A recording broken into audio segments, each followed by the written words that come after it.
Hello to all. आज का video है क्वांटाइजेशन से रिगार्डिंग। लास्ट टाइम हमने जो बात करी थी उसके अंदर हमने सैम्पलिंग और उसके रिकवरी के प्रोसेस के बारे में सब डिस्कस कर लिया था। आज का टॉपिक है कि आप सैम्पलिंग से या सैम्पल्ड एक डिस्क्रीट सैम्पल्ड सिग्नल से किस तरीके से क्वांटाइज्ड सिग्नल एक्सट्रैक्ट कर सकते हैं। क्वांटाइज्ड सिग्नल के लिए मतलब समझने के लिए पहली बात की क्वांटाइजेशन है क्या, क्वांटाइज सिग्नल क्या होता है। जरा एक बार देखें कि बेसिकली हमारा पर्पस क्या है यहाँ पे। तो लेट्स से कि आपके पास एक वेव फॉर्म है, ठीक है। और ये वेव फॉर्म जो है आपने ऑलरेडी डिस्क्रिटाइज कर लिया है। डिस्क्रिटाइजेशन का मतलब ये है कि आपने इस तरीके से अपने सैंपल्स एक्सट्रैक्ट कर लिए। लेकिन जैसे कि आप देख सकते हैं कि डिस्क्रीट होने के बावजूद ऐसा नहीं है कि आपके जो सिग्नल्स हैं वो किसी भी तरीके से एक फाइनाइट नंबर ऑफ एम्पलीट्यूड्स के अंदर रिस्ट्रिक्टेड हो। आपके जो सिग्नल कंपोनेंट्स हैं वो एक इनफाइनाइट नंबर ऑफ वैल्यूज के बीच में वेरी कर सकते हैं। एक कंप्यूटराइज सिस्टम या वीएलएसआई बेस्ड सिस्टम्स जो होते हैं, जो आज के डेट में अवेलेबल हैं, वो infinite number of voltage levels को प्रोसेस करने के हिसाब से नहीं बनाए जाते। डिजिटल सिग्नल्स के हिसाब से अगर हम बात करते हैं तो डिजिटल सिग्नल्स को अचीव करने के लिए आपको अपनी एम्पलीट्यूड्स को भी डिस्क्रिटाइज करना पड़ता है। एम्पलीट्यूड के डिस्क्रिटाइजेशन का मतलब ये है कि आप सिर्फ एक फिक्स्ड नंबर ऑफ एम्पलीट्यूड्स को ही एट अ टाइम प्रोसेस कर सकते हैं, उसके बियॉन्ड आप प्रोसेस नहीं कर सकते। तो कोई भी सिग्नल जो होगा आपको किसी ना किसी तरीके से उसके सारे सैंपल्स को किसी एक वोल्टेज लेवल जो आप यूज कर रहे हैं उसके ऊपर मैप करना पड़ेगा। अब अगर आपको हर सिग्नल एक पर्टिकुलर वोल्टेज लेवल पे मैप करना है तो आपके पास कई सवाल उठते हैं। सबसे पहले वोल्टेज लेवल्स किस तरीके से डिजाइन करे जाएंगे।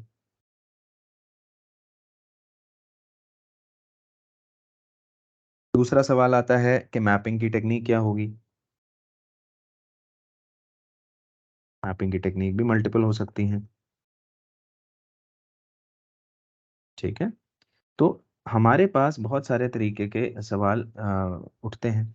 और वोल्टेज लेवल की असाइनमेंट जो है उसकी बात अगर हम शुरू करते हैं वहाँ से, तो क्वांटाइजेशन में सबसे पहले हमें ये देखना है कि आपकी मैक्सिमम और मिनिमम वैल्यू इनकमिंग सिग्नल के सैंपल्स की क्या है।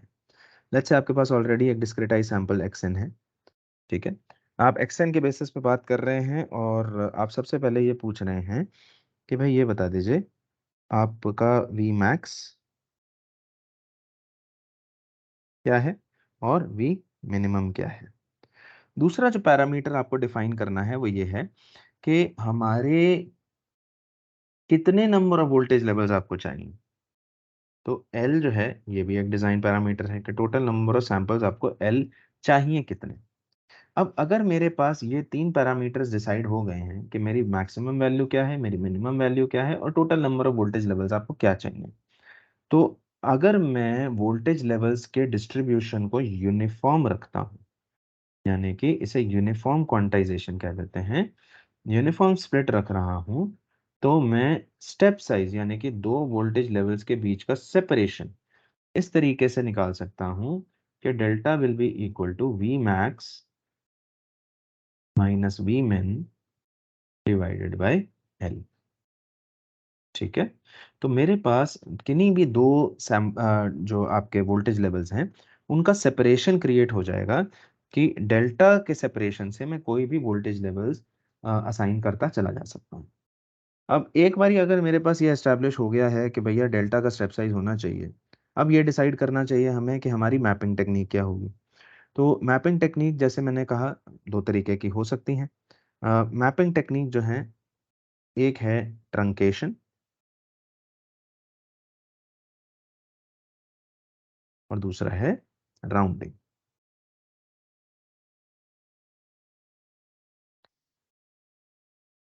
तो इसको जरा समझ लेते हैं कि किस तरीके से ट्रंकेशन और राउंडिंग का इफेक्ट है। मैं एक एग्जांपल ले रहा हूँ।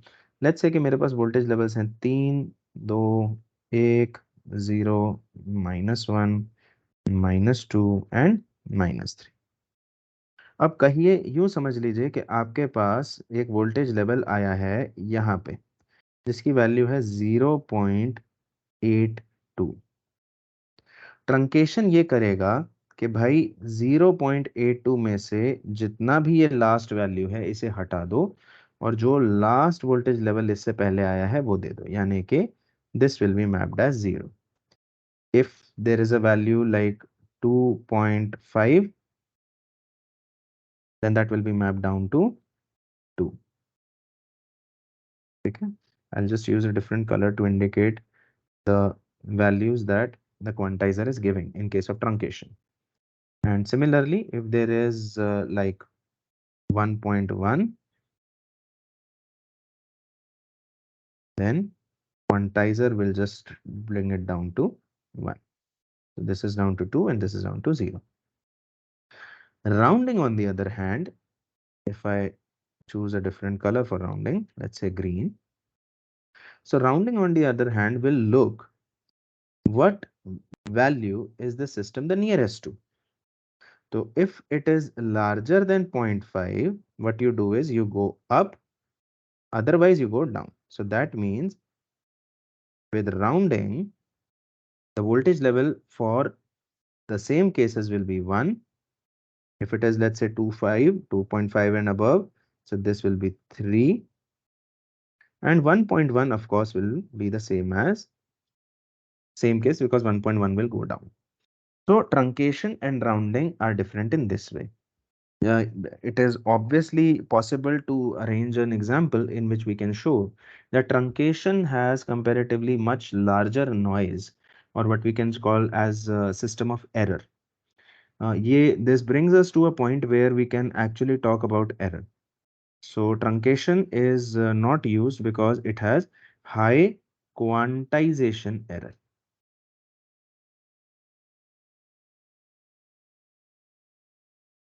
Now, let's talk about quantization error for a second.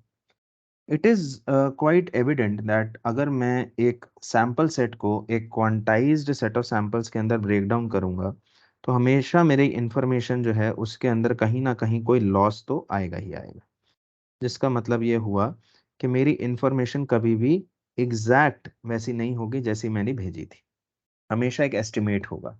तो क्वांटाइजेशन की ये एक लिमिटेशन ज़रूर है कि क्वांटाइजेशन का जब भी आपके पास रिजल्ट होगा, that will only be the best case estimate of the original signal that was sent. So digital communication के अंदर ये एक बहुत बड़ा लिमिटेशन होता है कि जो आउटपुट है वो कभी भी ओरिजिनल सिग्नल का एग्जैक्ट रेप्लिका नहीं हो सकता। हाँ, आपके पास एक अच्छी क्वालिटी का रेप्लिका बनाने के लिए आपको क्वांटाइजेशन लेवल्स बढ़ाने पड़ेंगे, ताकि आपका डेटा ज़्यादा से ज़्यादा प्रोसेस करा जा सके, एंड अकॉर्डिंगली फिर उसके हिसाब से बाकी चीज़ें चेंज होती जाएंगी। तो ये लॉजिक है। ट्रंकेशन हम यूज़ नहीं करते हैं, हमारा जो प्रोसेस यूज़ करता है वह है राउंडिंग। तो अब बात करते हैं कि क्वांटाइजेशन का दो तरीके से बात करते हैं। पहली बात करते हैं कि क्वांटाइजेशन का एक सैंपल आउटपुट बनेगा किस तरीके से। तो लेट्स से आपके पास ये वेव है जो आप सामने देख पा रहे हैं, और अब हम एक काम करते हैं, हम ग्रीन कलर से इसका क्वांटाइज एस्टिमेट बनाने की कोशिश करते हैं। तो पहला वोल्टेज लेवल जो है वो यहाँ पे आया है, एंड इट इज़ नियरेस्ट, मैं थोड़ा बड़ा कर रहा हूँ, and it is nearest to this level. तो क्वांटाइज एस्टिमेट यहाँ पे आएगा। अगला लेवल जो है वो यहाँ पे है, अगला लेवल यहाँ आएगा। सिमिलरली इस वेव का भी नेक्स्ट लेवल इधर ही है, यहाँ आएगा। थर्ड लेवल अगर आप ध्यान से देखते हैं तो सेकेंड कंपोनेंट से थोड़ा सा ऊपर, यानी कि इस पॉइंट पे आना चाहिए। ये सारे लॉजिक्स, ये सारे कंपोनेंट्स जो आप निकाल रहे हैं, ये कंपोनेंट्स जुड़ते चले जाएंगे। सिमिलरली अगर मैं नेगेटिव डोमेन की बात कर रहा हूँ, तो ये वोल्टेज लेवल जो है वो हाफ ऊपर, यानी कि इधर आ जाना चाहिए, और ये वेव बन गई। सिमिलरली मेरे पास जो ये बनेगा वो नीचे तक बनेगा, फिर ऐसे, अब 0 पे, ऊपर, सेम। तो इस तरीके से आपके पास एक क्वांटाइज्ड एस्टिमेट इस वेव का बनाया जा सकता है। ठीक है जी। जैसे मैंने बताया कि इस तरीके से आप क्वांटाइज्ड आउटपुट को एक्सपेक्ट कर सकते हैं, लेकिन क्वांटाइजर की मैंने अभी आपको बताया कि क्वांटाइजर में भी एक एरर है। इसका मतलब यह है कि क्वांटाइजर के एरर को समझने के लिए सबसे पहले हमें क्वांटाइजर के कैरेक्टरिस्टिक्स को देखना पड़ेगा और एरर को मेजर करने की कोई टेक्निक निकालनी पड़ेगी। इस टेक्निक को निकालने के लिए हमें सबसे पहले देखना है कि क्वांटाइजर का कैरेक्टरिस्टिक्स बनता कैसे है। तो लेट्स टॉक अबाउट क्वांटाइजर कैरेक्टरिस्टिक्स।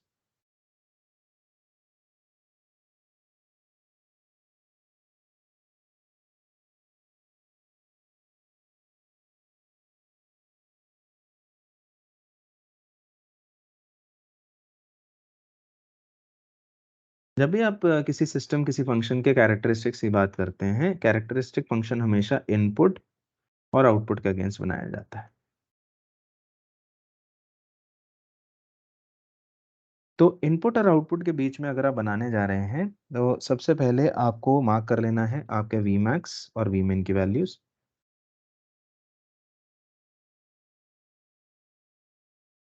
ठीक है जी, Vmax और Vmin की वैल्यूज आप मार्क कर लेंगे। अब आप बात करेंगे कि इसका स्प्लिट किस हिसाब से चल रहा है। अम, कई जगहों पे आपका Vmax और Vmin के स्प्लिट को करते हुए आपका डेटा इस तरीके से बनेगा, लेट्स से। और अब यहाँ पे सारे के सारे हॉरिजॉन्टल जंप्स जो हैं वो आपके डेल्टा के हैं। ठीक है, लेकिन आप देख रहे हैं कि जीरो कोई वोल्टेज लेवल यहाँ पे नहीं है।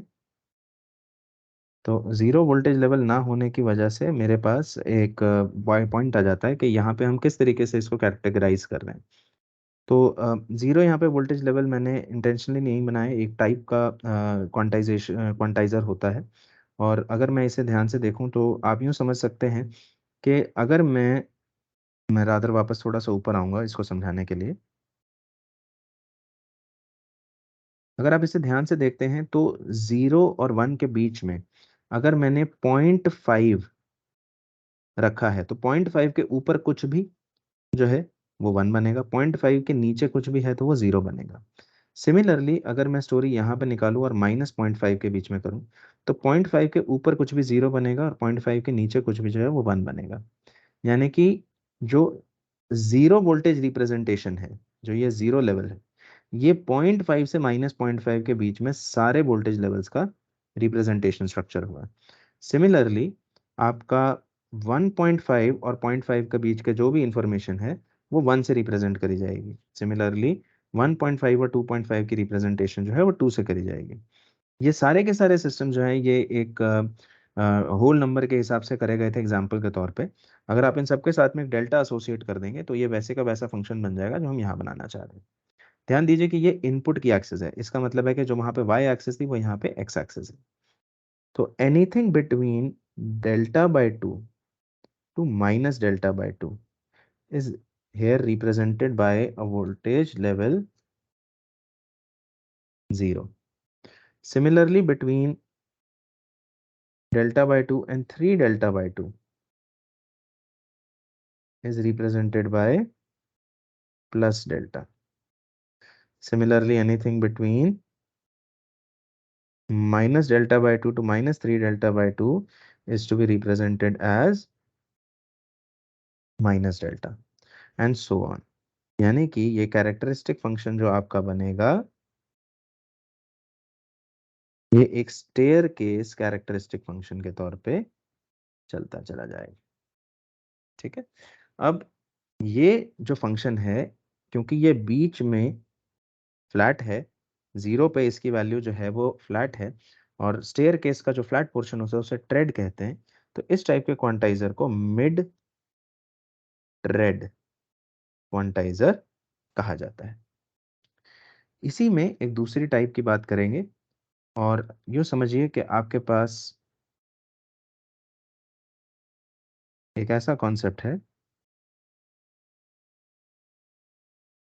एक ऐसा क्वांटाइजर है जिसकी Vmax और Vmin की वैल्यूज कुछ इस तरीके से आ रही हैं कि आपका एक स्प्लिट पॉइंट जीरो पे है एंड अकॉर्डिंगली उसके अराउंड है। तो अब क्या है, जीरो से डेल्टा के बीच में जो वैल्यू आप भेज सकते हो वो उन दोनों का एवरेज यानी कि 0.5 डेल्टा यानी कि डेल्टा बाय टू होगा। अब यहाँ पे वोल्टेज लेवल जो भेजा जाएगा वो डेल्टा बाई टू होगा। Similarly 3 delta by two, 5 delta by two, 7 delta by two, इस तरीके से इंफॉर्मेशन आती चली जाएंगी। एंड सेम गोज फॉर नीचे, यानी कि minus delta by two, -3 delta by two, -5 delta by two and so on. इस तरीके से आपका कोड बनता चला जाएगा। अब क्योंकि यहाँ पे मिड में राइज है, इस टाइप के क्वांटाइजर को मिड राइज क्वांटाइजर कहते हैं। इस कैरेक्टरिस्टिक्स को पढ़ने का जो लॉजिक था, जो पर्पस था, वो था एरर को आइडेंटिफाई करना और क्वांटाइजेशन एरर को मैप करने के लिए था। क्वांटाइजेशन एरर की मैपिंग जो है उसको इस तरीके से करा जा सकता है। आपको अब QE नाम का एक फंक्शन बनाने जा रहे हैं। QE जो है वो अलग अलग टाइम के साथ वेरी करता है। तो क्वांटाइजेशन एरर की मैं बात करता हूँ इनपुट के अगेंस्ट। अब एरर की डेफिनेशन आपको प्री डिफाइन करनी पड़ेगी। लेट्स से कि इनपुट माइनस आउटपुट एक डेफिनेशन आप बना लेते हैं। तो इनपुट माइनस आउटपुट का मतलब ये है कि अगर मैं यहाँ से डेटा को देखना शुरू करता हूँ और इधर से देखता हूँ, इनपुट की वैल्यू यहाँ पे है -डेल्टा/2 और आपका जो डेटा गया है वो है 0।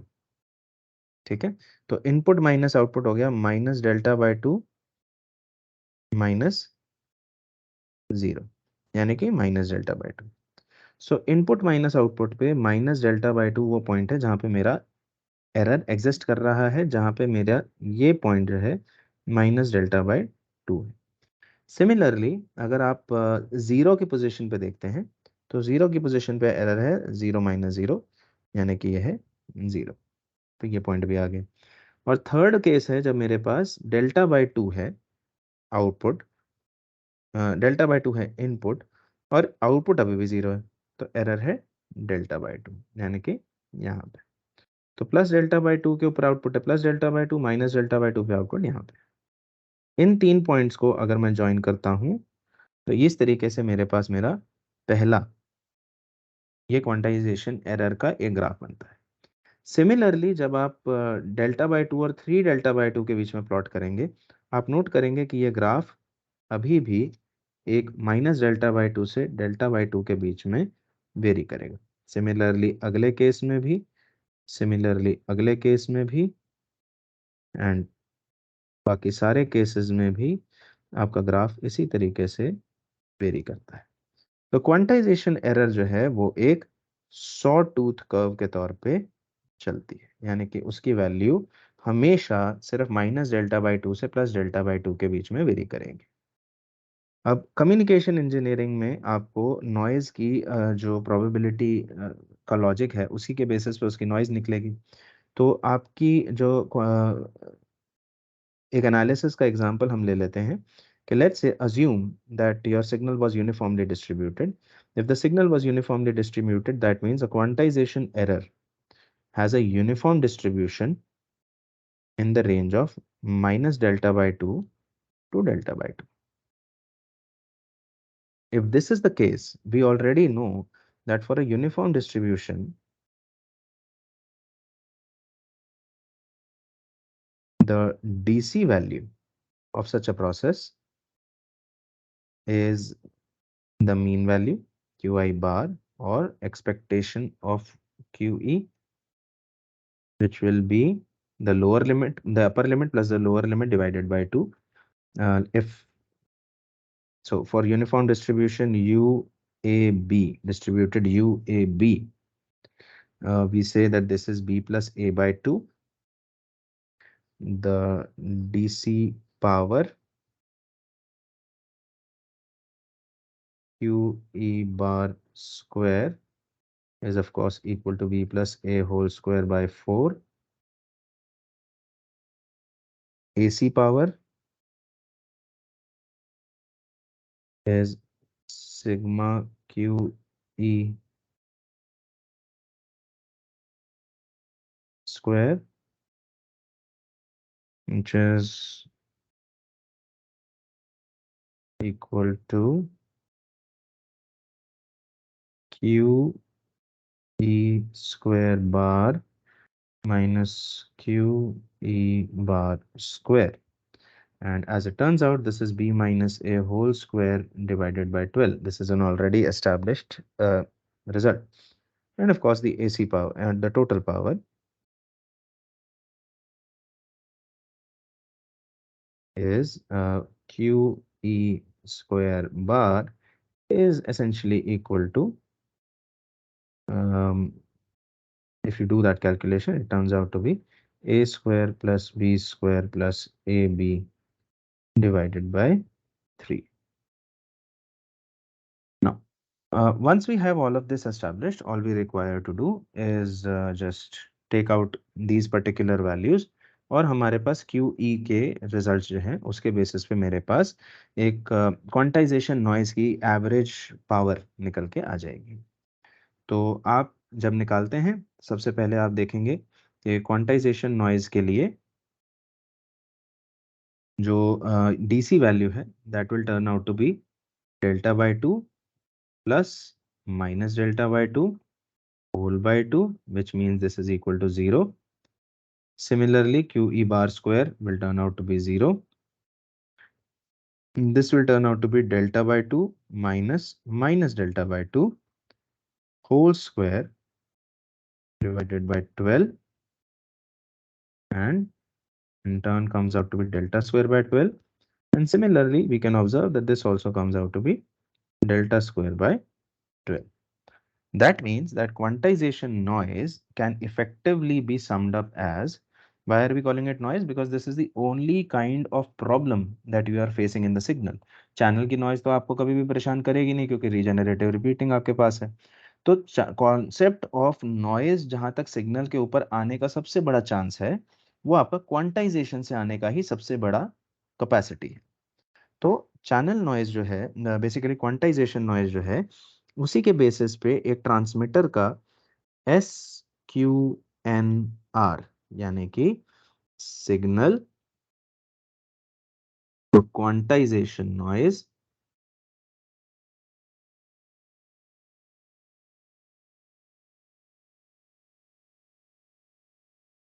रेशियो निकाला जाता है, which serves as the measure of quality of any kind of transmission mechanism or any kind of analog to digital conversion mechanism. तो SQNR जो है basically SQNR can be written as let's say PS signal power divided by PN, yeah, Q, that is quantization noise power, and this turns out to be PS divided by delta square by 12. Further, we also have the knowledge of delta, and it turns out that this is 12P divided by Vmax minus Vmin whole square times L square, as is derived from the formula of quantization that we picked up from here. So simply put, आपका जो signal to quantization noise ratio है वो दो components में split किया जा सकता है। एक है number of voltage levels squared और दूसरा है सिग्नल के पैरामीटर्स। सिग्नल के पैरामीटर्स हैं पावर, Vmax, Vmin। तो इससे साफ साबित हो जाता है कि जैसे ही आपके signal to quantization noise ratio को इम्प्रूव अगर आप करना चाहते हैं, आप जितने ज़्यादा वोल्टेज लेवल्स यूज़ करेंगे उतना क्लियरली और उतना आसानी से आपका जो signal to quantization noise ratio है वो इम्प्रूव होता चला जाएगा। यही बियरिंग अगर यहाँ पे एक चीज़ हम फाइनली कवर कर लें, हमने मिड थ्रेड क्वांटाइजर के लिए यही काम देखा था। यहीं पे एक और चीज़ हम बता सकते हैं कि आपका जो मिड राइज क्वांटाइजर है, मिड राइज क्वांटाइजर के लिए आपका input output characteristics for quantization noise किस तरीके से बनेगा। आप अगेन इनपुट माइनस आउटपुट करेंगे तो आपका ग्राफ इस पॉइंट पे माइनस डेल्टा बाई 2 से शुरू होगा, डेल्टा बाई 2 पे 0 तक जाएगा और इस पॉइंट तक आते आते आपका वो डेल्टा टच कर जाएगा। सिमिलरली ये फिर से एक सॉटूथ के फॉर्म में बन जाएगा